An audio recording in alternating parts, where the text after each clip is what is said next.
everybody. We all know that Canada has incredible places to explore, but did you know that before the pandemic, Indigenous tourism was the fastest growing travel sector in Canada? I did not know that. Did you guys know that? I did not know that. But here to tell us about the current state of Indigenous tourism in this country and share some exciting experiences that you'll want to put on your bucket list is the president and CEO of the Indigenous Tourism Association of Canada, Keith Henry. Welcome to the show. Welcome, Keith. We're excited. Yeah. Welcome.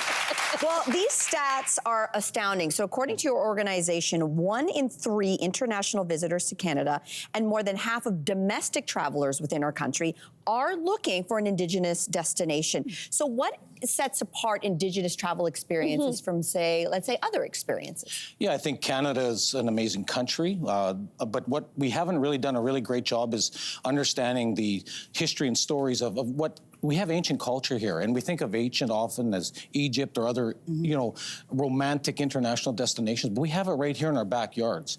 And so a lot of people are coming to realize that Canada is this amazing destination, and they're looking at us in a different way, both domestically and internationally. I think that's really becoming much more attractive for the world.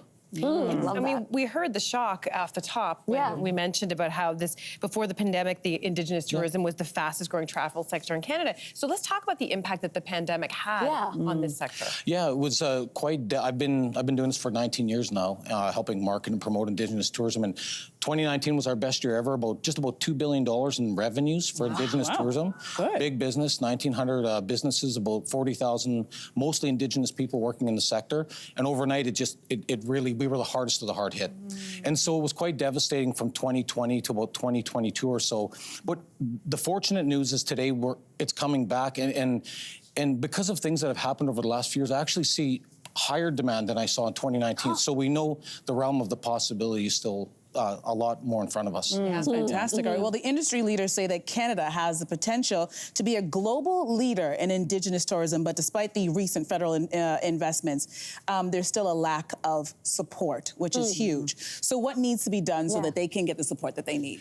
Well, like any business, right? And I know that there's a lot of emotion and sort of social support for Indigenous issues. I know that in Canada. I'm an Indigenous person myself. We live it. But I really think that it's like anything. If we want business to grow, we have to invest in marketing and development, and it's got to be predictable, sustainable. And often Indigenous programming, it starts, it stops, it goes away. It starts, it stops, it goes away. In our world on Indigenous economic development, I've seen that for many, many years.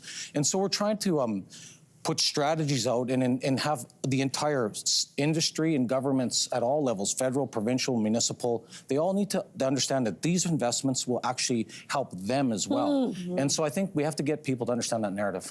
So why is it important for funding to level the playing field between Indigenous and non-Indigenous sort of travel businesses?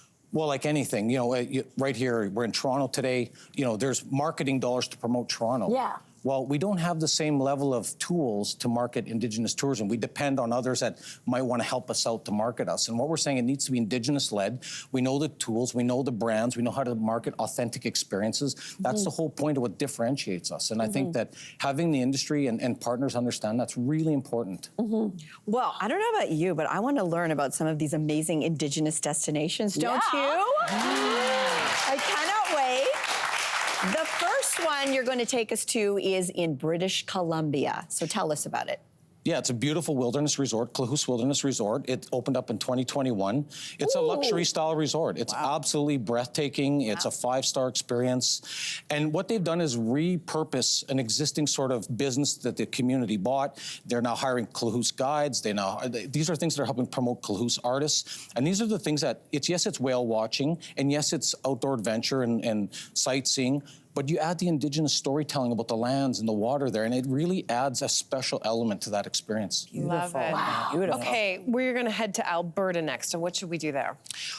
Well, one I really appreciate is Mohican Trails. It's in Canmore. And what it is, it's a guided walking tour. And I'm trying to show you the breadth and depth of, I showed you a wilderness resort. Now this is an outdoor adventure walking tour. You learn about the medicinal plants, how the Indigenous people lived on the land. These are guided tours to help educate and provide that awareness. And a lot of people wonder, how did Indigenous people survive?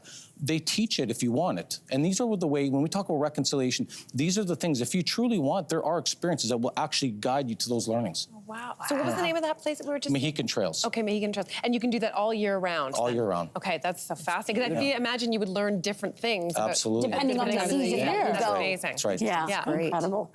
Oh, sorry, we have time to talk about one more travel option, and it is right here in Ontario. Tell us about it. Yeah, Wikwamacoun Tourism. It's about 6 hours north or so here in Toronto. Sorry, not in Toronto, out of Toronto. And but it's they've been doing tourism for a while in the community, but they've added some more Indigenous culinary experiences. You know, that when any of us travel, we love to get out and eat.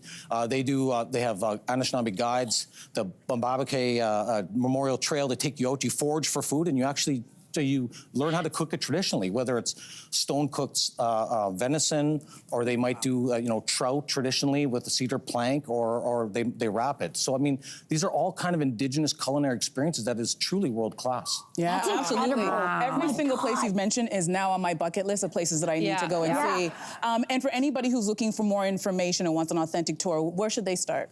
You know, the platform I would encourage everyone is our main consumer platform, destinationindigenous.ca. You'll see hundreds of businesses like this in every province and territory, the north, the east, the west, the south.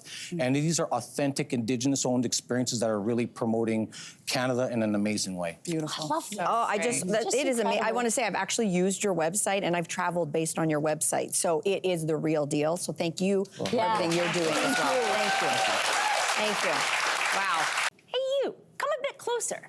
We've got so many more must-see interviews, spicy debates, lifestyle tips, and pop culture moments. So subscribe to our channel by tapping the logo below and don't miss out.